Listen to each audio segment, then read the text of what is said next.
Hello everyone, Radhe Radhe, नमस्कार, जय हिंद। कैसे हैं आप सभी लोग? आई होप आप सभी लोग अच्छे होंगे।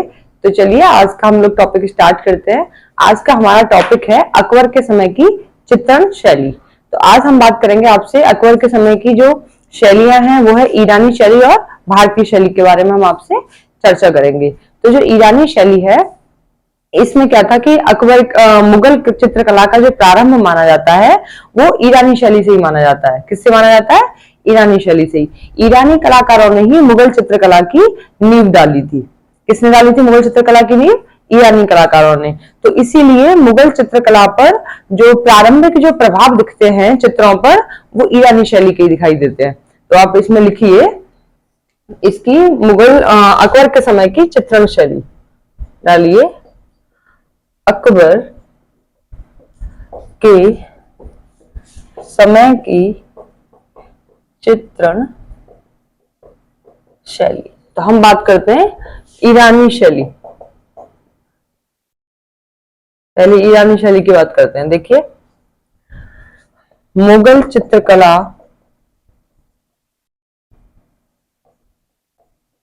का प्रारंभ ईरानी शैली से हुआ है। शैली से ही हुआ है। यहीं पर आप देखेंगे कि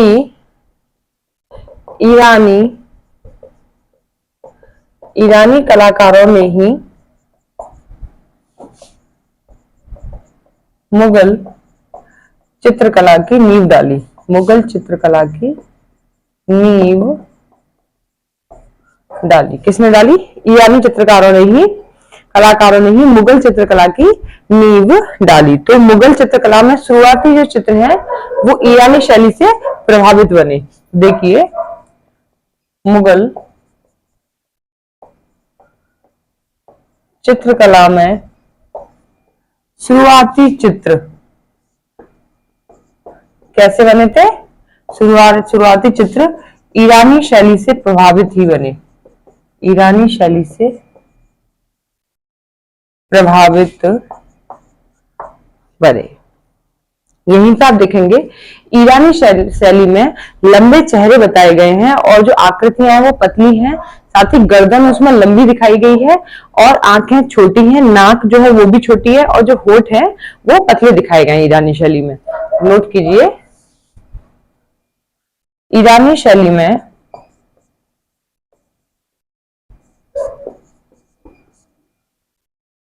ईरानी शैली में क्या है? लंबे चेहरे,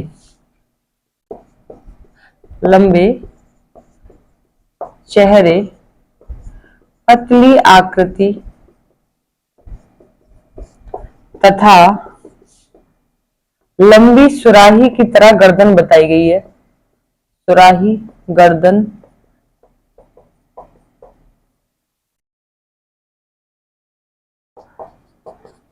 बताई गई है तथा आंखें छोटी, नाक छोटी और होठ पतले बनाए गए हैं। और ईरानी शैली में अधिकतर जो चित्र बने हैं वो पौने 2 चश्म चेहरे के बने हैं। क्या बने हैं? और 2 चश्म चेहरे के भी बने हैं और ज्यादातर जो चित्र बने हैं पौने 2 चश्म चेहरे के बने हैं। देखिए, लिखिए, ईरानी शैली में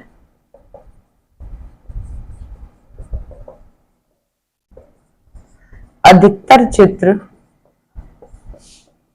पौने 2 चश्म चेहरे बने हैं। पौने 2 चश्म चेहरे बने हैं।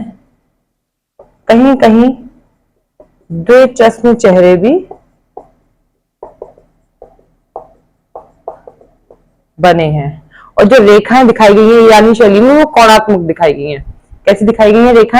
रेखाएं दिखाई गई ईरानी शैली में कोणात्मक बनाई गई हैं रेखाएं। और यहीं पर अगर हम बात करें, ईरानी शैली में ज्यादातर जो रंग हैं वो सपाट लगाए हैं, जैसे मोजाइक जैसे वो लगते हैं। कैसे लगते हैं दिखने में? वो दिखने में मोजाइक जैसे चमकदार दिखते हैं और इसमें जो ज्यादातर ईरानी शैली में जो रंग लगाए गए हैं, सपाट लगाए गए हैं, और कौन कौन से रंग है, लाल, पीला, नीला, हरा, ये रंग ईरानी शैली में लगाए गए हैं। तो इसे इरेज कर देते हैं। नेक्स्ट आप इसमें नोट कर लीजिए।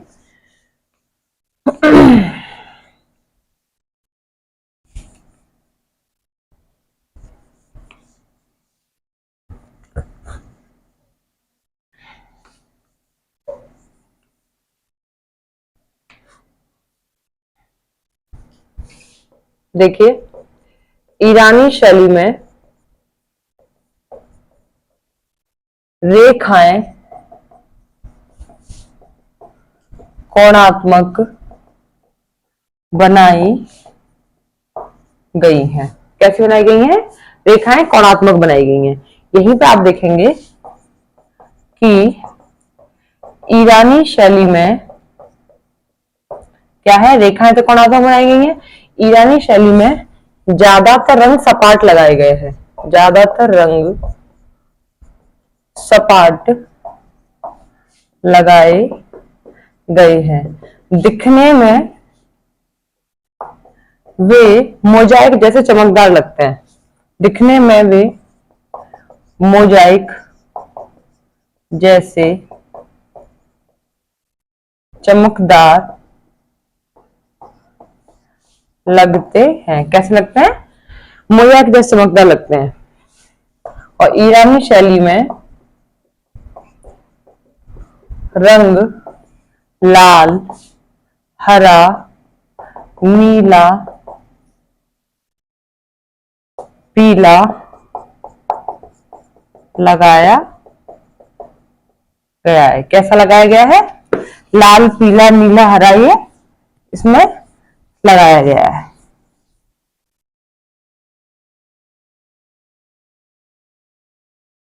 यहीं पे आप देखेंगे कि ईरानी शैली में अलंकारिक आलेखन बने हैं, जिनमें बेल बूटेदार आलेखनों का खूब प्रयोग किया गया है। क्या है? ईरानी शैली के चित्रों में अलंकारिक आलेखन बनाए गए, जिनमें बेल बूटेदार आलेखन अधिक बनाए गए हैं। कैसे? बेल बूटेदार। तो लिखिए, ईरानी शैली में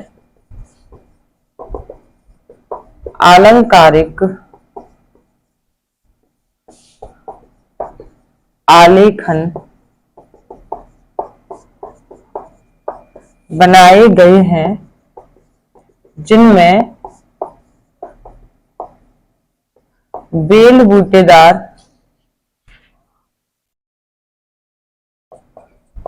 आलेखन अधिक बनाए गए हैं। क्या बनाए गए हैं? बेल बूटेदार आलेखन अधिक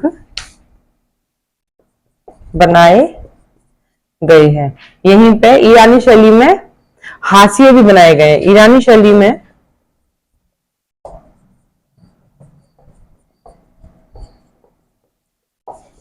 हाशिए भी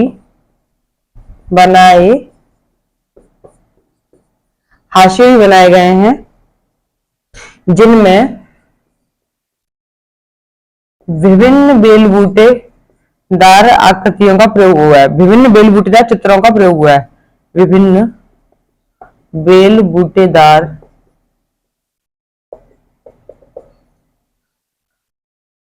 चित्रों का इसमें प्रयोग हुआ है। ठीक है, तो ये ईरानी शैली में बताया गया है। किसमें? ईरानी शैली में। यहीं पे आप देखेंगे कि ईरानी शैली के चित्रों पर चित्रकारों के नाम लिखने की परंपरा की शुरुआत भी हुई। लिखिए, ईरानी शैली में क्या हुआ था कि चित्रों पर चित्रकारों के नाम लिखने की परंपरा की शुरुआत भी हुई थी ईरानी शैली में।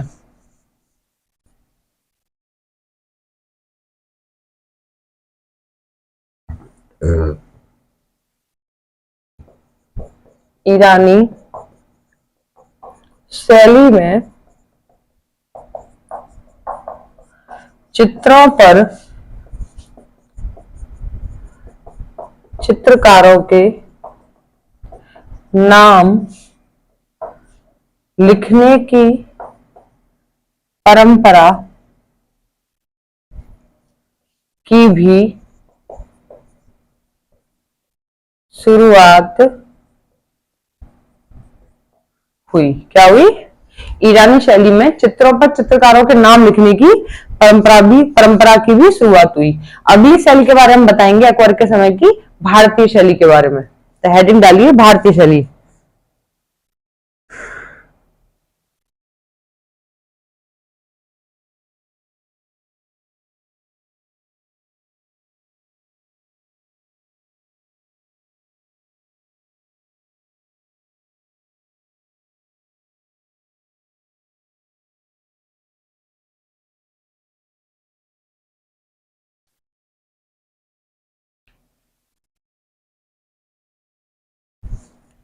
हेडिंग डालिए भारतीय शैली।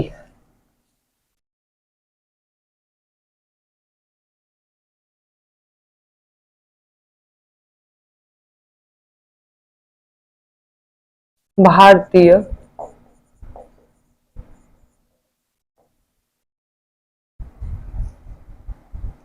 देखिए भारतीय शैली में क्या है, भारतीय प्रभाव लिए हुए ज्यादातर जो चित्र हैं वो दृष्टांत शैली में चित्रित किए गए हैं, मतलब कहानी चित्रण के रूप में चित्रित किए गए हैं। तो इसमें लिखेंगे आप भारतीय प्रभाव लिए ज्यादातर चित्र दृष्टांत, ज्यादातर चित्र दृष्टांत शैली में चित्रित किए गए में चित्रित किए गए हैं। किसमें किए गए हैं? दृष्टांत शैली में।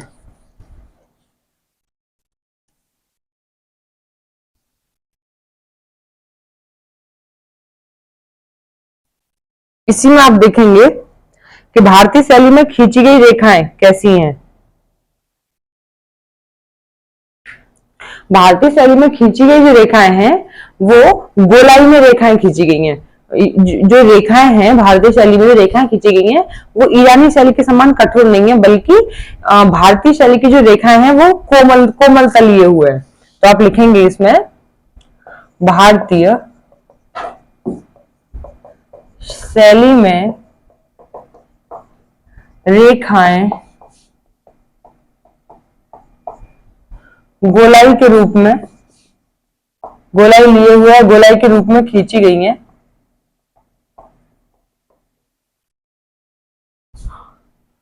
भारतीय शैली की रेखाएं, भारतीय शैली की रेखाएं ईरानी शैली के समान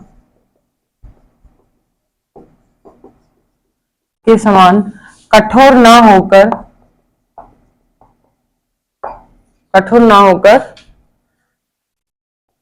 कोमलता का प्रभाव लिए हुए हैं। क्या है? कोमलता का प्रभाव लिए हुए हैं। क्या है?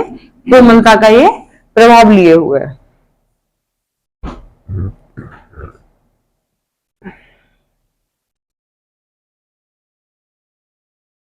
देखिए अकबर के शासन काल में बने चित्रों में सवा चश्मे चेहरों की अधिकता है, और अगर हम बात करें पूरे मुगल काल में तो उनमें एक चश्म चेहरों की दिखता है। तो यहां आप लिखेंगे अकबर के शासन काल में बने चित्रों में सवा चश्म चेहरों की अधिकता है,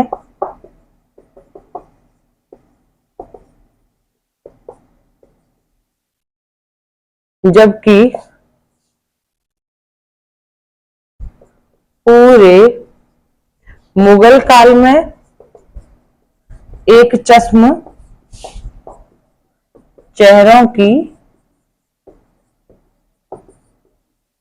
अधिकता है। क्या है?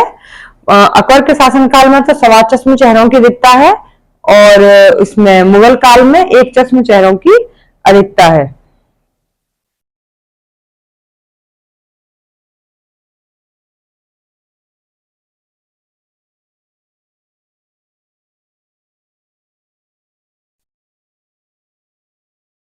इसी में हम आगे बात करेंगे कि प्रकृति चित्रण में अगर हम बात करें तो भारतीय और ईरानी दोनों ही शैलियों का प्रभाव लिए हुए चित्र बनाए गए हैं, लेकिन भारतीय शैली के इसमें वृक्ष बनाए गए हैं, जैसे कि पीपल के, कदली के। हाँ, पीपल का बनाया गया है, कदली का वृक्ष बनाया गया है यहाँ पे, और यहीं पे नीम का वृक्ष बनाया गया है। तो भारतीय शैली के चित्र इसमें बनाए गए हैं प्रकृति चित्रण में।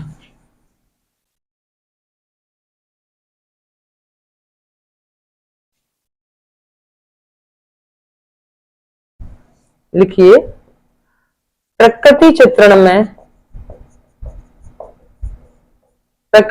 में भारतीय शैली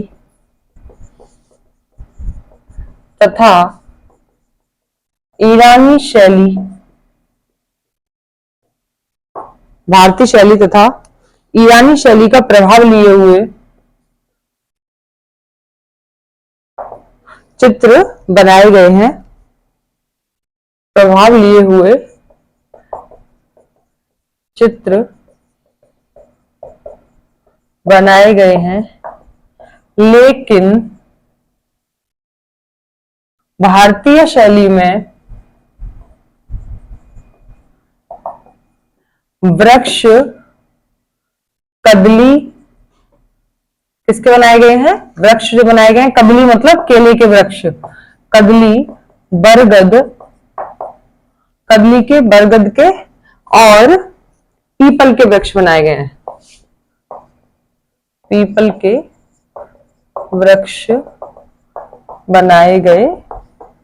क्या बनाए गए इसमें कि प्रकृति चित्र में भारतीय शैली और ईरानी शैली दोनों का मिश्रण है, लेकिन भारतीय शैली में अगर हम बात करें वृक्षों की तो इसमें कदली और बरगद और पीपल के वृक्ष इसमें बनाए गए हैं। और पशु पक्षियों को भी चित्रित किया गया है, जिसमें हाथी और मोर मुख्यतः किसको बनाया गया है? भारतीय शैली में हाथी और मोर को अधिक बनाया गया है। तो अब देखेंगे भारतीय शैली में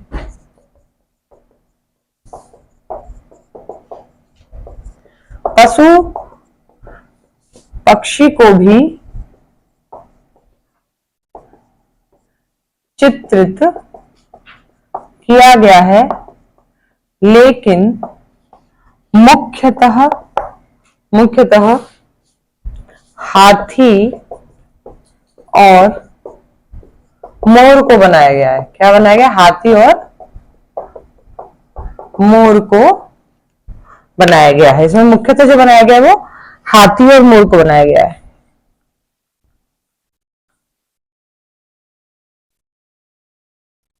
पशु पक्षियों में हाथी और मोर को बनाया गया है। और वहीं पे आप देखेंगे कि भारतीय ढंग से सामाजिक जीवन को भी दिखाया गया है भारतीय शैली में, जैसे कि पनघट और पनघट के चित्र बनाए गए हैं, और इसी में उसके शादी विवाह उत्सव के भी चित्र बनाए गए हैं। भारतीय शैली में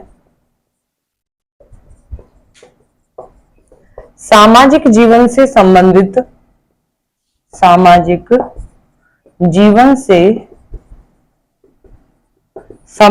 चित्रों में पनघट के चित्र, ग्रामीण जीवन के चित्र,